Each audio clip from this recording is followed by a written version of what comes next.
obviamente va a estar más concentrado en lo que es la promoción de la vivienda de interés social, pero también en la medida que no agote la posible demanda en la generación de crédito para promoción de vivienda de interés social, puede también estar garantizando la compra de vivienda usada.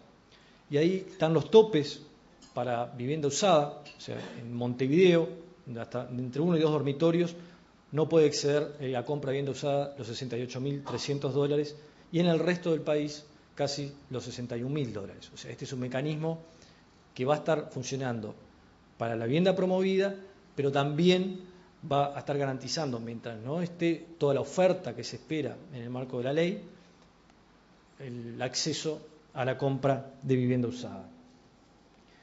Esto es en grandes términos lo que queríamos poner, el estado de situación de cómo viene trabajando esta propuesta por parte del Gobierno en materia de promoción de vivienda de interés social y transmitir, reiterar nuestra visión positiva de que efectivamente hoy el mecanismo está funcionando, de que es una apuesta que estamos haciendo de una nueva relación entre Estado y sector privado en un sector que consideramos clave para el desarrollo sustentable de las políticas en materia de vivienda.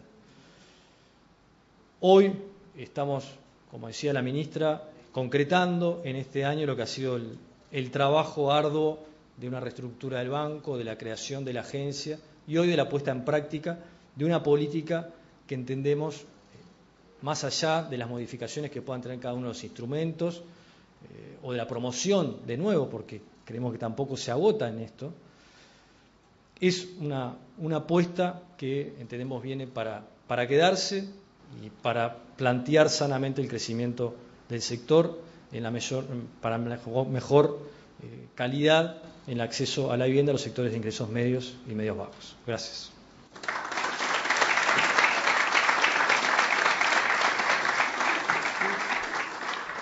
En nombre de ACDE le damos la bienvenida al ministro Fernando Lorenzo, que llegó más tarde, y les recordamos que formular preguntas para la mesa que se harán en el último tramo. Gracias.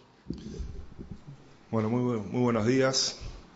En primer lugar, las disculpas por no haber podido estar desde el inicio de esta actividad.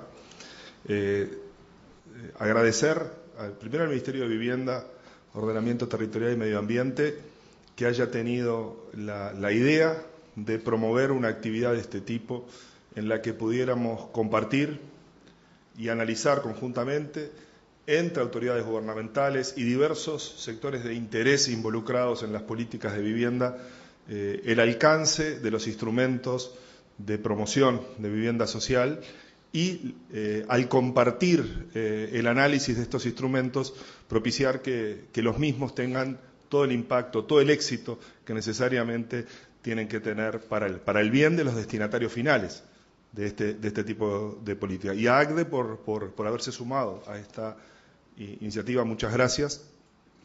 Creo que esta experiencia de gestación de estos instrumentos de promoción del acceso a la vivienda de interés social y del aumento de la disponibilidad de viviendas de este tipo constituye uno de los eslabones más virtuosos de las políticas públicas orientadas a la vivienda de estos últimos años, porque tiene la valoración positiva que merece un conjunto de buenos instrumentos largamente esperados por los sectores involucrados en los problemas vinculados a la vivienda y a la construcción. Desde hace mucho tiempo se esperaba que las políticas públicas recurrieran al tipo de instrumentos promocionales y que facilitan el despliegue de las estrategias tanto de generación de oferta como de surgimiento de demanda de viviendas de interés social, pero no alcanza con que los instrumentos estén bien diseñados, sino que era muy importante que tuviéramos la comprensión y el tipo de respuesta que hemos tenido hasta este momento de parte de quienes tienen que movilizar el uso de estos instrumentos, que son finalmente los que van a definir si el esfuerzo que se hizo en materia de diseño y puesta en práctica de esos instrumentos finalmente cumplen con su objetivo. Este tipo de iniciativas solo se pueden medir por la capacidad que tienen de cambiar la realidad, y ese cambio de la realidad es el motor que ha movilizado desde el punto de vista del Poder Ejecutivo, fundamentalmente de parte del Ministerio de Vivienda, Ordenamiento Territorial y Medio Ambiente, para hacer un aporte adicional a otros que se han estado realizando estos años. Yo creo que hemos asistido en estos últimos años al cambio más importante y el ordenamiento con más lógica que ha tenido el sistema de apoyo al acceso, a la construcción de la vivienda y al acceso a la vivienda por parte de los ciudadanos en este país. Durante muchísimo tiempo nosotros tuvimos un sistema en el que todas las funciones, prácticamente la totalidad de las funciones vinculadas a promover la construcción y promover el acceso estaban concentradas en una lógica institucional cuyos resultados están a la vista. Yo creo que no ha habido experiencia más costosa desde el punto de vista patrimonial para esta sociedad que el diseño institucional de parte de las políticas públicas de cómo promover el acceso a la vivienda. Las pérdidas patrimoniales ocurridas en la institución fundamentalmente, que tenía el mandato de hacerlo todo y de manera bastante confusa y bastante anacrónica, son de las cosas que han tenido más costo para toda la sociedad. Y es muy curioso porque es muy difícil identificar en toda esta lógica perversa del diseño institucional previo, es muy difícil entender cuáles son los beneficios sociales que surgieron de esas políticas. En estos últimos años se ha revertido esta situación y la lógica que ha imperado es la de darle a cada eslabón de la estructura institucional para promover la construcción y el acceso a la vivienda, roles específicos, contraposiciones de intereses claros y, lo que es más importante, especializar y generar capacidades en cada una de esas eslabones de la institucionalidad para que hagan su trabajo de la mejor manera posible. Y cuando esa institucionalidad la sentimos que estaba preparada para hacer una contribución más importante que la que venía haciendo al desarrollo de las políticas de vivienda, es que pensamos en la introducción de este instrumento.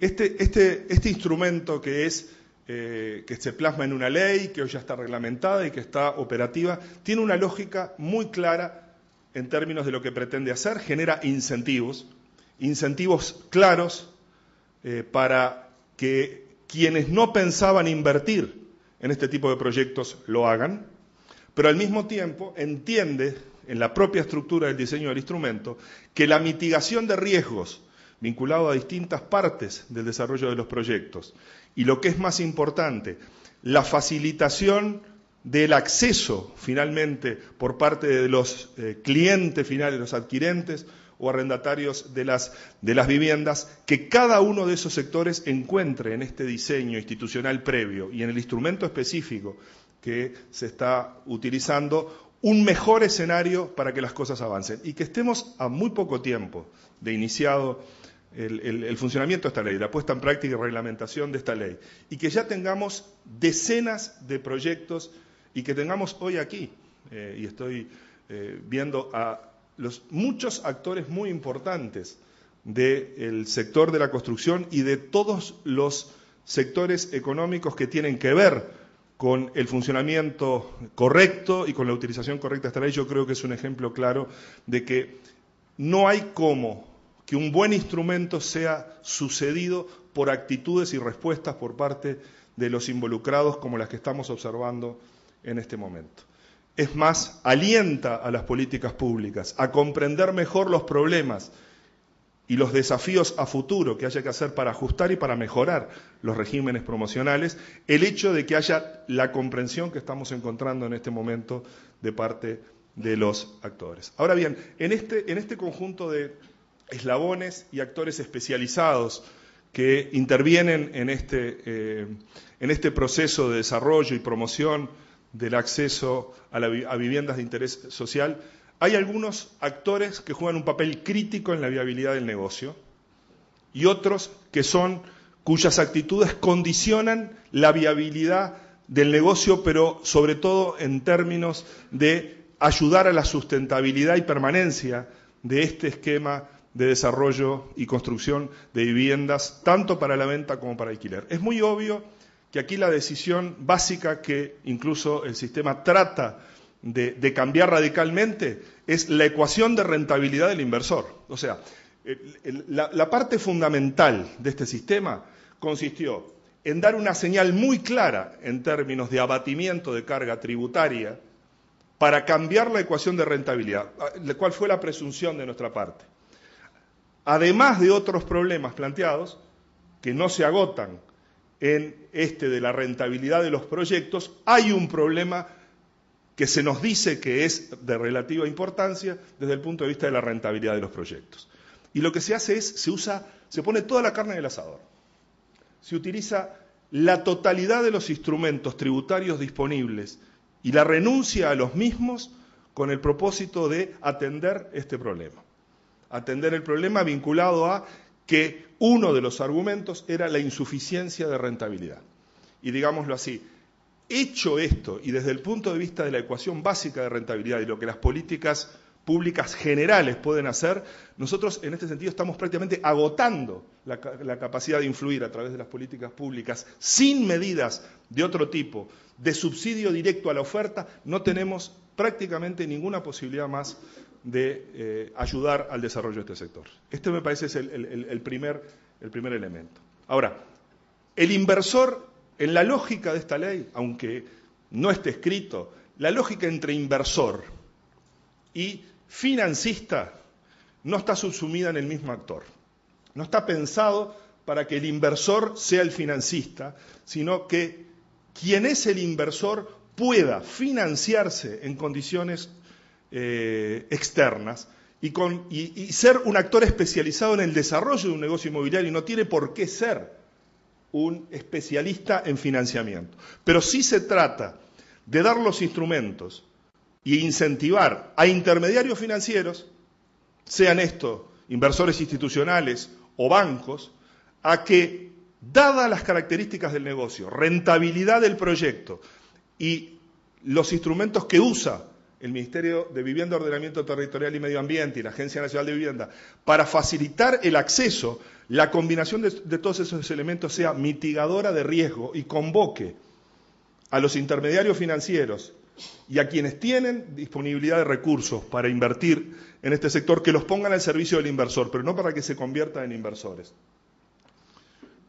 Podrá haber, obviamente, proyectos en los que se vinculen más estrechamente y más directamente el rol del inversor, que además juega sus propios recursos, su capital. Pero la ley no está pensada para que este sea el caso general. Este era el caso general del pasado, en la que la confusión entre ser el que construye y el que financia planteaba tensiones bastante importantes desde el punto de vista de la viabilidad y de los costos de acceder a la vivienda en última instancia. Por tanto, planteada esta lógica de no subsumir al inversor en el financiador del proyecto, tuvimos que incorporar un conjunto de elementos que mitigaran riesgos e hicieran que el inversor percibiera una mayor rentabilidad y que el financiador percibiera menores riesgos y por lo tanto estuviera en condiciones de financiar de la mejor manera posible. Esta es la lógica de la ley. Por eso desplegar un conjunto de instrumentos diversos que tratan de mitigar riesgos específicos que se pueden plantear especialmente en la relación entre inversor y financiador. Y como al final de cuentas la percepción de riesgos tiene que ver con el adquirente o quien va a ser el arrendatario, desplegar instrumentos específicos para mitigar los riesgos de repago se convertía en parte fundamental de la arquitectura. En este momento podríamos decir que convergen en la mitigación de este riesgo de repago del crédito el interés de las políticas públicas de promover el acceso a la vivienda y el interés de todos los eslabones de la cadena en que esto ocurra a costos razonables desde el punto de vista al menos del involucramiento de los riesgos de repago y los riesgos de pago del financiamiento. Esta es la arquitectura básica del sistema. Hay algo que no está escrito en la ley, pero está escrito en cierto sentido, en los parámetros que definen quiénes acceden y cómo acceden. Y eso que no está escrito es un llamado a la eficiencia y al aumento de productividad y a las mejoras de costo en la producción. No está escrito, pero está en los parámetros del régimen. Y si nosotros aceptáramos cualquier esquema de parámetros a la luz de que los costos se incrementaron, estaríamos traicionando la propia lógica de funcionamiento del sistema. Porque el actor que está faltando aquí es el que agrega las mejoras de productividad y el abatimiento de costos medios como un elemento que asegura que el sistema funciona. Porque un sistema que reconoce incrementos de costo pasivamente y que no incorpora de ninguna manera el desafío de mejoras de la productividad y abatimiento de costos medios, va a generar más riesgos, permítanme decirlo. Y todo el esfuerzo de mitigación de riesgos del que estamos hablando va a ser mucho menos eficaz. Y este es el problema de fondo. Esta es la invitación a lo que no está escrito en la ley, pero está en su estructura paramétrica. Y cuando nos discuten sobre parámetros, y un poquito más, un poquito menos, ¿por qué este límite de costo del metro cuadrado? ¿Por qué esto? Es porque tiene que haber un factor que interprete que el cierre con riesgos razonables y con eficacia en el cumplimiento de los objetivos tiene que ocurrir necesariamente en condiciones más eficientes y más productivas que las que hemos tenido hasta ahora. Esta herramienta tiene enormes potencialidades para el desarrollo de este tipo de proyectos que trata de promover, pero tiene muchas más propiedades posibles de generar beneficios para el sector de la construcción y para quienes son clientes del sector de la construcción, que es una invitación a que, si se entiende el mensaje en términos de mejoras de productividad, abatimiento de costos, nosotros podemos ir más lejos.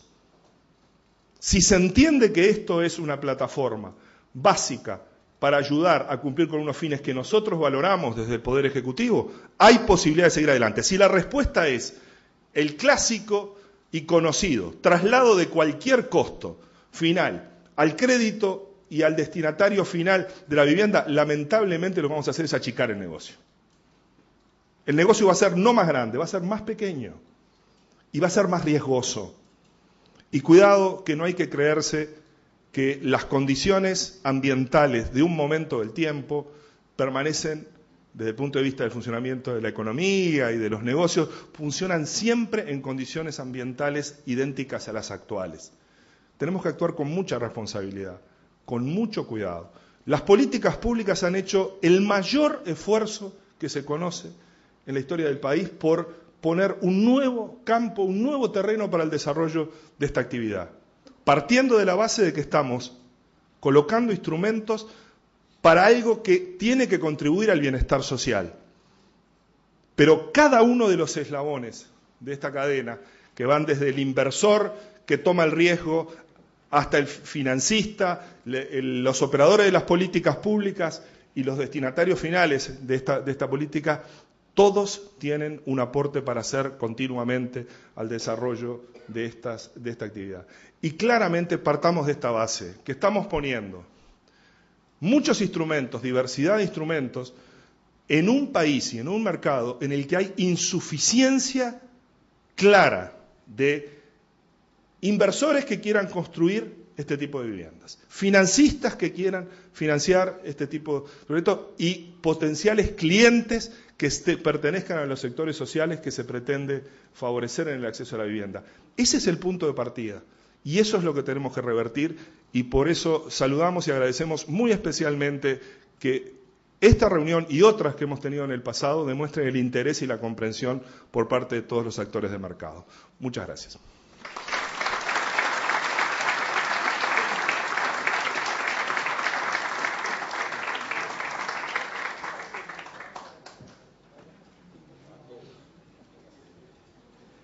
Ingresando en el segmento de las preguntas que están abiertas todavía. La primera sería la siguiente.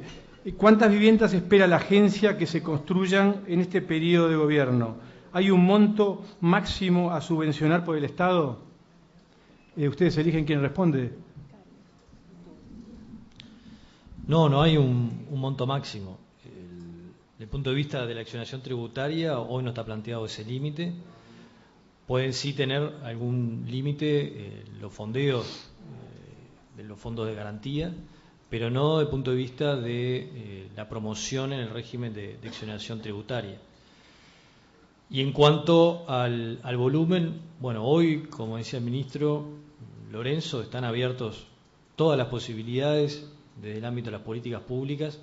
El que tiene que jugar hoy es el sector privado, nosotros obviamente ayudando en la evaluación, monitoreo y corrección de los mismos para que sean más efectivos, pero hoy, digamos, la pelota está del otro lado y bueno, en función de eso vamos a esperar las respuestas, las cuales reiteramos, desde el lado de la accionación hoy no hay límites.